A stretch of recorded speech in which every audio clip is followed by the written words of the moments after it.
나는 손동작을 멈추고 몸을 납작 엎드린 뒤에 얼굴을 아예 눈 속에 파묻었다. 얼굴 전체에 눈이 닿자 뭔가 깨끗해지는 기분이 들었다. 그 상태에서 얼굴을 좌우로 움직였다. 부드럽고 차가운 눈 덕분에 바이러스가 모두 사라지는 것 같았다. 입을 다문 채 숨까지 참아가며 얼굴에 묻은 피를 닦아내고 있는데 누군가가 내 목덜미를 억세게 붙잡았다. 그만하면 됐어. 수영이가 나를 잡아당겼다. 눈 속에 파묻혀 있던 얼굴이 허공에 노출되자 살갗이 찢어지는 듯한 느낌이 들었다. 이 느낌이 싫지 않았다.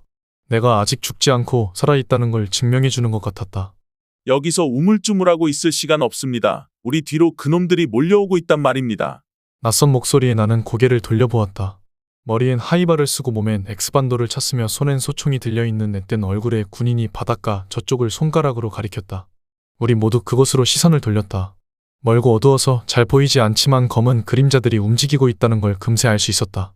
뭔가 긴박한 상황이 전개되고 있다는 걸 확인한 뒤에도 나는 바닥에 주저앉아 있었다. 안전한 곳으로 빨리 가야 합니다. 가슴에 계급장과 이름표가 붙어있지만 솔직히 이름까지 알고 싶은 생각은 없었다. 성과 계급만 붙여서 그냥 이 병장이라고 부르면 될 것 같았다. 이 병장님, 저기 횟집에 불이 켜져 있지 말입니다. 보면 사람도 있는 것 같습니다. 뒤에서 안절부절 못하고 있는 또 한 명의 군인은 최일병이었다. 그의 말을 들으며 이 병장이 두 손으로 나를 붙잡아 자리에서 일으켜 세웠다. 당장 움직여야 한단 말입니다. 상황 파악이 아직도 안 됐습니까? 나는 피식피식 웃으며 고개를 끄덕였다. 이러고 싶지 않은데 자꾸만 웃음이 터져나왔다. 수영이는 어느 틈에 철호를 부축하고 있었다. 바닥에 앉아있던 녀석이 수영이의 도움을 받아 자리에서 힘겹게 일어났다. 무명 작가는 손에 들고 있던 눈으로 얼굴을 마저 닦으며 이 병장에게 다가갔다. 그나저나 두 사람은 어디서 오는 길입니까? 해안 초소에 있다가 놈들이 몰려와서 여기로 도망쳐 온 겁니다. 이 병장이 말하며 우리를 둘러보았다. 나는 자꾸만 터져 나오려는 웃음을 참기 위해 아랫입술을 깨물었다. 다른 사람들은 모두 진지한 표정이었다. 이 병장이 소총을 치켜들며 발길을 돌렸다. 당연히 횟집으로 가는 방향이었다. 탄창의 실탄은 얼마나 남아 있습니까? 이번에는 수영이가 이 병장에게 질문을 던졌다. 홀쭉해져 있는 탄띠엔 더 이상 탄창이 남아있지 않았다. 저희 둘 다 3발씩 남아 있습니다. 이 병장이 최일병 쪽으로 고개를 돌리자 후임병도 맞다는 의미로 고개를 끄덕였다. 실탄 6발로 과연 얼마나 버틸 수 있을지 실망스러웠다. 수영이가 한숨을 내쉬었다. 횟집은 포기해야 할 겁니다. 저기 문 앞에 있는 아저씨는 지금 제정신이 아니에요. 수영이가 말하자 무명 작가가 주머니에서 열쇠를 꺼내며 이 병장에게 다가갔다. 횟집 옆에 있는 파란색 대문 열쇠예요. 대문 앞에 있는 복균자들을 처리하면 집 안으로 들어갈 수 있습니다. 열쇠를 내보이자 이 병장과 최일병이 동시에 알겠다고 대답했다.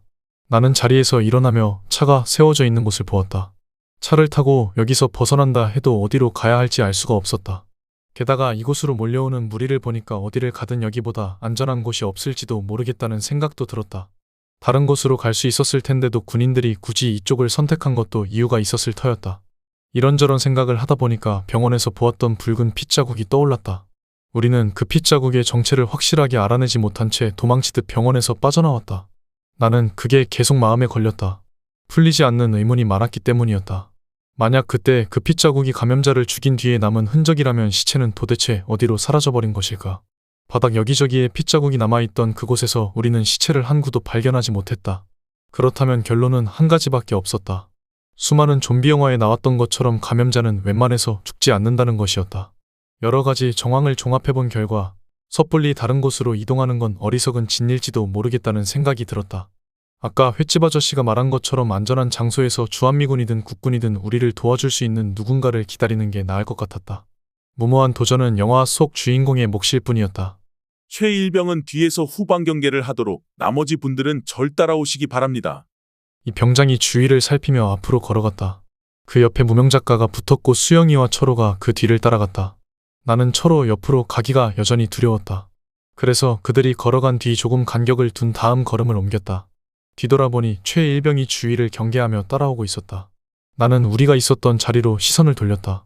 피로 얼룩져 있는 자리 위에 여자아이의 몸이 널브러져 있었다. 한방눈이 아이의 몸을 포근하게 덮어주었다. 어린 생명의 죽음이 안타깝긴 하지만 우리가 살아남기 위해선 불가피한 일이었다. 마음을 굳게 먹을 필요가 있었다.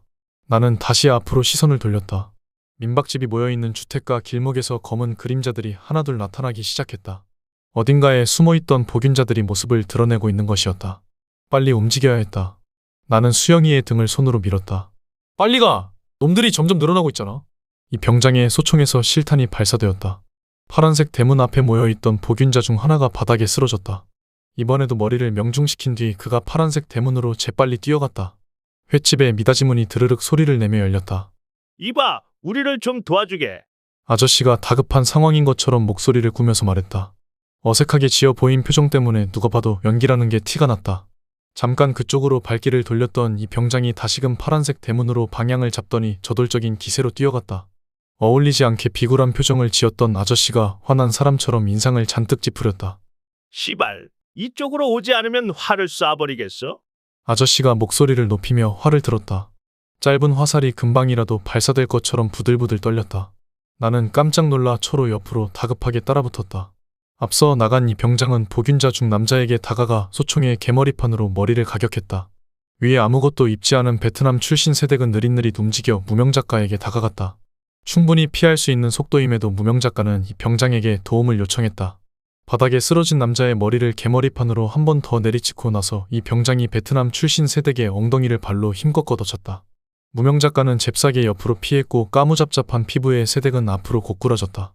이 병장이 비명과 같은 소리를 내지르며 세댁의 머리를 개머리판으로 내리찢는 순간 무명작가는 대문으로 달려가 열쇠를 구멍에 집어넣었다. 문이 열리는 걸 보면서 나는 뒤돌아보았다. 활은 최일병을 겨누고 있었다. 소총을 들고 있는 최일병의 눈빛이 두려움에 흔들렸다. 빨리 들어와요. 빨리. 대문을 열고 안으로 들어간 무명작가가 큰 소리로 외쳤다. 수영이와 철호가 들어간 뒤 나도 안으로 들어갔다. 마지막으로 이 병장이 최일병을 향해 뒤돌아섰다. 최일병, 잠깐만 기다려. 내가 곧 구해줄게. 이 병장도 안으로 들어와 주위를 재빨리 둘러보았다. 대문으로 들어온 방향에서 보면 집은 왼쪽에 있고 횟집으로 통하는 쪽문은 오른쪽에 있었다. 어떤 구조인지 파악한 이 병장이 오른쪽에 있는 쪽문으로 후다닥 뛰어갔다. 그의 뒷모습을 보고 나서 나는 바깥을 내다보았다. 총에 맞아 머리가 터진 복균자는 꼼짝도 하지 않지만 개머리판으로 공격당한 놈들은 피를 흘리면서도 아무렇지 않은 듯 꾸물꾸물 자리에서 일어나고 있었다. 그걸 본 무명작가가 재빨리 대문을 닫았다. 나는 이 병장 쪽으로 고개를 돌렸다. 그는 쪽문을 발로 차면서 욕을 쏟아내고 있었다. 야, 이 개새끼야. 이 문 당장 열지 못해. 겨우 쪽문을 부수려고 방아쇠를 당기기엔 실탄이 아까웠을 터였다. 쪽문은 부서질 듯 말 듯 심하게 흔들렸지만 보기보다 튼튼하게 붙어 있었다. 이 병장이 최후의 일격을 가하려는 듯 목청껏 고함을 지르면서 발을 높이 쳐든 순간 총성이 울려 퍼졌다. 갑자기 들려온 총성에 그가 입을 다물었다. 총성은 횟집에서 난 것이었다. 무슨 일이 벌어진 것인지 알 수 없어서 우리는 모두 쪽문만 보았다. 이 병장은 발을 내리고 쪽문으로 다가가 귀를 갖다 대보았다. 발소리가 들립니다. 누군가 이쪽으로 오고 있는 것 같습니다. 그가 곧 뒤로 물러나면서 사격 자세를 취했다. 문고리가 흔들리는가 싶더니 잠금 장치가 풀리는 소리가 났다. 과연 누가 문을 열고 모습을 드러낼 것인지 너무나 궁금했다. 이 병장의 발길질 때문에 뒤틀려버린 경첩에서 날카로운 쇳소리가 터져나왔다. 우리는 모두 이 병장 뒤에서 문이 열리는 걸 지켜보았다. 문고리를 잡고 있는 건 이 집의 딸내미였다. 놀란 표정이 가시지 않은 얼굴로 여자아이는 무언가 말하려다 말고 횟집 안으로 고개를 돌렸다. 이 병장님, 이쪽으로 오시지 말입니다. 횟집 안에서 최일병 목소리가 들려왔다. 내가 듣기에 목소리는 괜찮은 것 같았다. 이 병장이 알겠다고 말하자 여자아이가 옆으로 비켜서서 길을 터주었다. 그녀는 몸을 떨고 있었다. 어린 나이에 이런 일을 겪고 있으니 무척 두려울 것이었다. 하지만 그녀보다 나이를 조금 더 먹었다 해도 두려움의 무게가 덜한 건 아니었다. 이곳에 있는 누구도 두려움을 피해 갈 수는 없었다. 사격 자세를 그대로 유지한 채 횟집으로 들어가고 있는 군인도 두렵긴 마찬가지일 터였다. 앞으로 무슨 일이 벌어질지 한 치 앞도 알 수 없었다. 나와 무명작가 그리고 수영이와 철호는 마당에 남아서 다음 상황을 지켜보았다. 이 병장이 최일병 곁으로 다가갔다. 최일병, 어깨는 어때? 총구 방향을 아래로 내리면서 이 병장이 물었다. 나는 질문의 진위를 확인하기 위해 최일병의 어깨 쪽으로 시선을 돌렸다. 무언가에 의해 그 부분에 군복이 찢어져 있었고 그 찢어진 곳을 중심으로 피가 얼룩져 있었다. 저는 괜찮습니다. 그보다 이 아저씨가 더 문제지 말입니다. 최일병의 대답을 들으면서 이 병장이 마당에 있는 우리를 향해 고개를 끄덕였다. 가게 안으로 들어와도 괜찮다는 의미였다.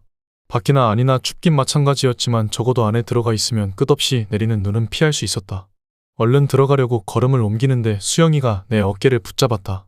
나는 철호를 데리고 저쪽 집에 들어가 있을게. 그 말을 들으면서 나는 수영이의 부축을 받고 있는 철호를 보았다. 얼굴에 핏기가 없었다. 계속 콜록대면서 녀석은 수영이한테 거의 매달려 있다시피 의지하고 있었다. 녀석의 상태를 확인하고 나서 고개를 끄덕였다. 솔직히 우리로선 위험 요소가 없어지는 것이라 반대할 이유가 없었다. 철호를 데리고 수영이가 집으로 들어가는 걸 본 다음 나는 가게 안으로 걸음을 옮겼다. 그 순간 파란색 대문을 꽝꽝 두드리는 소리가 들려왔다. 한 발짝 앞서 가게 안으로 들어간 무명 작가가 나를 향해 뒤돌아보았다. 대문이 얼마나 견뎌줄지 모르겠네요. 짧은 말 한마디 안에 걱정과 두려움이 모두 들어있었다. 나는 대문 상태가 정말로 어떤지 확인해 보고 싶은 마음을 참으며 가게 안으로 발을 들여놓았다. 조금 전에 이곳에서 벌어졌던 일을 최일병이 설명하고 있었다. 이 병장님이 저쪽에 있는 대문으로 들어가고 나서 저는 어떻게 해야 할지 몰라 우물쭈물하고 있었습니다. 창피하지만 그러고 있는 동안에 저 아저씨가 화를 쏘겠다고 위협하며 가게로 들어오라고 말했지 말입니다. 저 아저씨 말대로 일단 가게 안으로 들어오지 그랬어. 얘기를 듣고 있던 이 병장이 한마디 하자 최일병은 눈살을 찌푸리며 고개를 저었다. 눈치를 보니까 제 소총을 빼앗으려는 것 같았습니다. 그래서 들어올 엄두가 나지 않았습니다.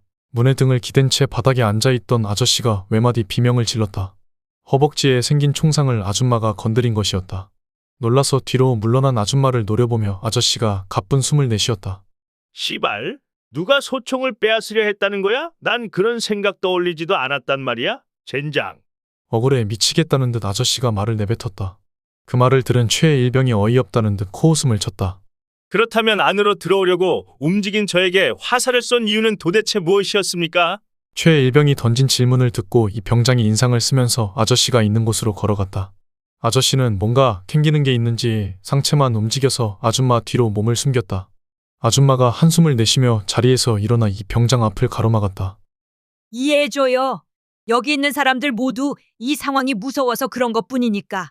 아줌마가 말하는 동안 무명 작가는 최일병의 어깨를 살펴보았다.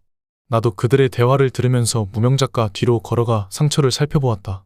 밖에서 봤을 때와 마찬가지로 큰 상처는 아닌 듯했다. 언뜻 보기에는 화살이 어깨를 스치고 지나간 정도였다.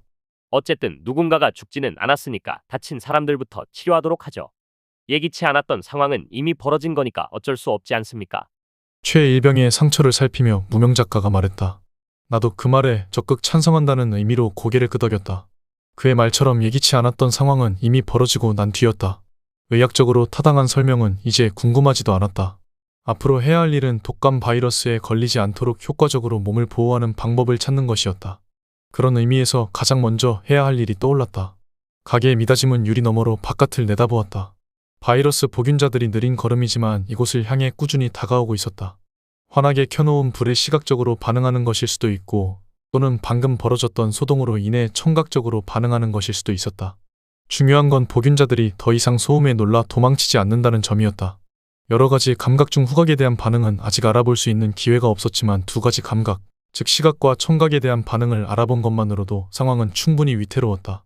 눈 위를 걷고 있는 놈들을 내다보며 나는 한달음에 출입문 가까이 다가갔다. 나를 보고 있는 사람들의 시선이 느껴졌다. 이 가게에도 셔터가 설치되어 있겠죠? 아저씨와 아줌마가 동시에 그렇다고 대답했다. 질문의 의도를 눈치챈 이 병장이 나에게 다가왔고 나는 출입문을 활짝 열어젖혔다. 셔터를 내려야 합니다. 이 병장이 고개를 끄덕인 다음 출입문 위쪽을 올려다보았다. 아래로 내릴 수 있는 셔터가 설치되어 있었다. 우리는 나란히 서서 셔터 끄트머리를 잡고 아래로 힘껏 내렸다. 철커덕거리는 소리와 함께 셔터가 내려왔다.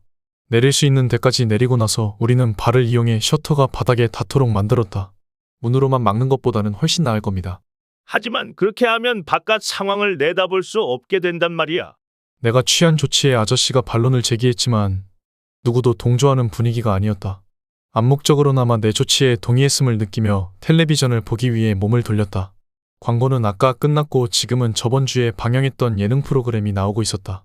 함께하면 즐거운 목요일이 될 수 있다고 외치는 진행자들의 모습 아래로 속보가 자막으로 처리되어 지나갔다. 첫 번째 소식은 바이러스 보균자에 대해 발포 명령이 떨어졌다는 것이었다. 이런 명령이 없어도 사람들은 생존을 위해서 본능적으로 무기를 집어들었다. 아저씨가 쏘았던 화살은 보균자의 몸에 아직도 박혀 있었다. 여자아이의 얼굴은 그야말로 곤죽이 되어 내 얼굴에 튀었었다. 문제는 그때 옮겨진 바이러스가 내 몸 어딘가에 숨어 있을지 모른다는 두려움이었다. 나는 그럴 리 없다고 애써 부정하면서 두 번째 소식을 보았다. 두 번째 소식은 빠른 시간 안에 그래픽 작업을 마쳐서 미사일 사정권 안에 들어가 있는 지역을 알려주겠노라는 내용이었다. 과연 어느 지역에 미사일이 떨어질 것인지 빨리 알려주었으면 좋겠다고 생각하는데 황마담이 테이블 위에 놓여있는 리모컨을 집어들어 음소거 버튼을 눌렀다. 소리가 나오지 않도록 설정되어 있던 텔레비전에서 다시 소리가 나오기 시작했다. 진행자와 출연자들이 하하호호 웃으며 떠들고 있었다. 그러고 보니 진짜 목요일이 됐네. 황마담이 무언가에 홀린 듯 중얼거렸다. 나는 텔레비전 아래에 놓여있는 컨버터를 통해 시간을 확인해 보았다. 자정을 넘어선 지 16분이 지나가고 있었다. 나는 여자아이 쪽으로 몸을 돌렸다. 너희 집에 혹시 인터넷 설치되어 있니? 여자아이가 고개를 살짝 끄덕였다. 그녀에게 다가가며 나는 휴대폰을 꺼냈다. 무선 인터넷을 사용해 보기 위해 버튼을 눌러보았다. 해당 어플만 뜰 뿐 완벽하게 실행되지는 않았다. 현재 사용자가 폭주하고 있으니 잠시 뒤에 다시 이용해달라는 메시지가 나왔다. 예상했던 대로라고 생각하며 휴대폰을 도로 집어넣었다. 와이파이도 지원되니? 그녀가 고개를 끄덕이며 쪽문을 열었다. 나는 함께 갈 필요는 없다고 그녀에게 말했다. 컴퓨터 켜려면 비밀번호를 알아야 해요. 내 말에 대꾸하곤 여자아이가 먼저 마당으로 나갔다. 아저씨를 돌보고 있던 아줌마가 딸을 향해 조심하라고 외쳤다. 목적어가 생략되어 있어서 오해의 소지가 충분한 문장이었다. 어쩌면 바깥에 있는 놈들을 가리킨 것일 수도 있고 어쩌면 자기 딸내미와 함께 있게 될 남자들을 가리킨 것일 수도 있었다. 어찌 됐든 간에 지금 당장 움직일 수 있는 건 나와 이 병장 정도였다. 무명 작가는 군인들이 건네준 응급처치용 키트로 최 일병을 치료하고 있었다. 그래도 다행이네요. 어깨에 화살이 박히기라도 했다면 상처가 덧나서 독감 못지않게 심한 병에 걸렸을지도 모르는데 말이죠. 무명 작가의 말을 들으면서 나는 횟집 반에 있는 황마담을 보았다. 그녀는 멍하니 텔레비전을 보고 있었다. 연애 프로그램에서 나오는 경쾌한 배경음악과 웃음소리가 부조리 극의 한 요소인 것처럼 들려왔다. 최일병, 혹시 무슨 일이 생기면 무전기로 연락해. 이 병장이 자신의 어깨끈에 꽂혀있는 무전기를 가리켰다. 최 일병도 똑같은 위치에 무전기가 꽂혀 있었다. 알겠다고 대답하는 걸 들은 뒤 이 병장은 나를 지나쳐 걸어갔다. 쪽문 앞에서 내가 잠깐 망설였던 건 텔레비전에서 금방 뉴스가 나올 것 같았기 때문이었다. 이 정도 사태가 벌어졌다면 정부 차원에서 무슨 조치가 취해졌어야 했다. 단순히 계엄령을 발포한다거나 미군의 조치에 동조하는 것만이 능사가 아니었다. 국민을 보호해야 할 의무를 제대로 수행하기 위해선 많은 사람이 머리를 맞대고 대책을 고민해야 할 것이며 우리는 그 모든 진행 상황을 알아야 할 권리가 있었다. 아무튼 그런 내용의 뉴스를 보고 싶었지만 지금 당장 박 기자가 화면에 나올 것 같지는 않았다. 대신 인터넷에 접속해 들어갈 수 있다면 다른 사람들이 전하는 소식을 볼 수 있을지도 몰랐다. 제발 유선 인터넷은 무선 인터넷처럼 폭주로 인한 일시적인 장애가 생기지 않았길 바라며 나는 걸음을 옮겼다. 문지방을 넘어서는데 푹신한 느낌이 들었다. 마당으로 나가면서 아래를 내려다보았다. 구두가 반쯤 파묻힐 정도로 눈이 쌓여 있었다. 대문 쪽으로 고개를 돌려보니 여러 사람의 발자국이 어지럽게 남아있었다. 방금 우리는 바닷가에서 군인들을 만나 파란색 대문을 열고 마당에 들어왔다. 그때는 눈이 이 정도로 쌓여있다는 걸 전혀 인식하지 못했다. 상황이 워낙 급박하게 돌아가다 보니 일상적인 일들에 대해선 둔감해진 모양이었다. 나는 새삼스레 눈을 밟으면서 마당을 가로질러 갔다. 여자아이와 이 병장이 남긴 발자국 위로 눈이 쌓이고 있었다. 인간이 세상에 남겨놓은 모든 흔적을 하늘에서 지워버리는 것 같았다. 나는 입을 굳게 다문 채 현관 앞에 서서 머리와 어깨에 쌓여있는 눈을 털었다. 문은 활짝 열려 있었다. 집 안으로 들어가 거실을 살펴보았다. 소파에 누워있는 철호가 눈에 띄었다. 위에 붙어있던 해병전후의 현수막을 이불처럼 덮고 있었다. 그 곁에 앉아서 친구를 돌봐주고 있는 수영이가 고개를 들어 나를 보았다. 시발 것들이 꼬리가 존나 길어요. 무슨 의미인지 알아챈 나는 얼른 문을 닫았다. 멀찌감치 떨어져 있는 곳에서 봐도 철호는 식은땀을 흘리고 있었다. 몸에 열이 나고 있다는 증거였다. 누가 봐도 녀석은 독감에 걸린 상태였다. 너도 인터넷 하려고 온 거겠지. 그 새끼들 저쪽에 있는 작은 방에 들어갔어. 그가 턱짓으로 맞은편을 가리켰다. 나는 아무 말도 하지 않고 그냥 거실로 올라간 다음 방으로 향했다. 세 발짝쯤 걸어가다가 신발을 신고 있다는 걸 깨달았지만 신발을 벗기 위해 현관으로 되돌아가고 싶지는 않았다. 작은 방의 문은 굳게 닫혀 있었다. 현관문은 닫을 생각도 하지 않았으면서 방에 들어간 다음에는 둘 다 문을 꼭 닫더군. 목소리가 들렸다고 해서 감히 뒤돌아볼 엄두도 나지 않았다. 나는 문고리를 붙잡아 돌린 다음 조심스레 문을 열었다.